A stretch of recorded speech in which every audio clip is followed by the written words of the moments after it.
अनंत कुमार ने एक जगह लिखा, बाढ़ की संभावनाएं सामने हैं और नदियों के किनारे घर बने हैं। चीड़वन में आंधियों की बात मत कर, इन दरख्तों के बहुत नाजुक तने हैं।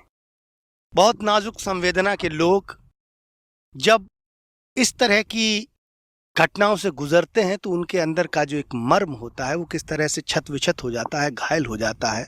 ऐसी एक पूरी सीरीज, पूरे एक यादों का कारवां लेकर हम सीमा परिहार जी के साथ चल रहे हैं। आज हम आ गए हैं उसी चंबल नदी के किनारे। जो चंबल नदी ये मानी जाती है कि चंबल के बीहड़ का पोषण ये नदी करती है।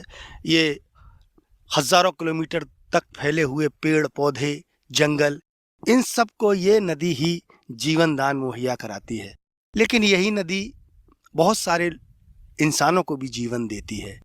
इसी नदी के किनारे कहीं मरघट जलते हैं, कई लोग घट लेकर पानी भरने आते हैं तो वो पनघट हो जाता है। लेकिन सबके नसीब में इस नदी की मीठी यादें नहीं होती हैं। किसी के साथ बहुत कड़वी यादें जुड़ी होती हैं।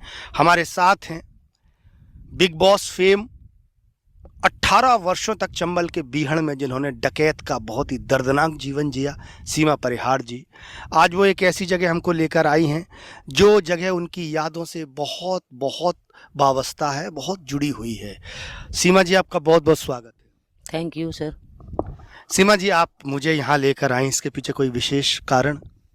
ये कारण है, मैं यहाँ पर लेके आए हैं जो हम अपने दर्शकों को दिखाना चाहते हैं कि जो आप टीवी में या किसी सिनेमा में देखते हैं कि चम्मिल, तो चम्मिल क्या है वो आज हम अपने दर्शकों को दिखाने आए कि एक चम्मिल बहुत बड़ी नदी है।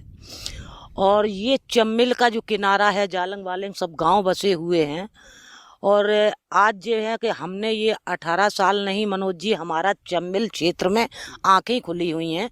हमारा भी गांव इसी चम्मिल के किनारे किनारे चले जाओ तो आगे जाके हमारा बवाइन गांव पड़ेगा। आज हम यहाँ पर बैठे हैं जी, ग्राम पंचायत पथर्रा की है।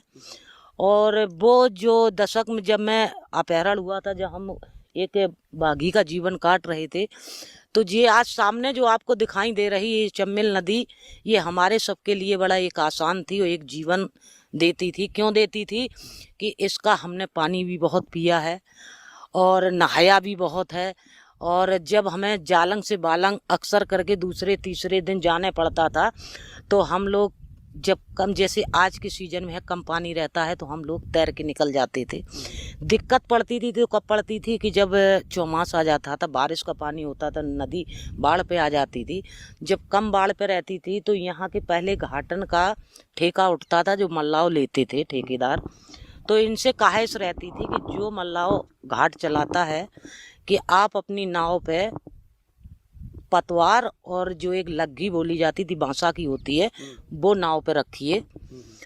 तो बहुत से जो समझदार थे वो तो रख देते थे। तो हम लोग क्या करते थे कि मल्लाह को नहीं जगाते थे।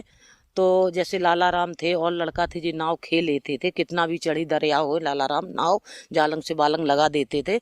उसके बाद में तो हम जालंग से बालंग जैसे गए हैं, नाव बालंग है तो बालंग बांध देते थे।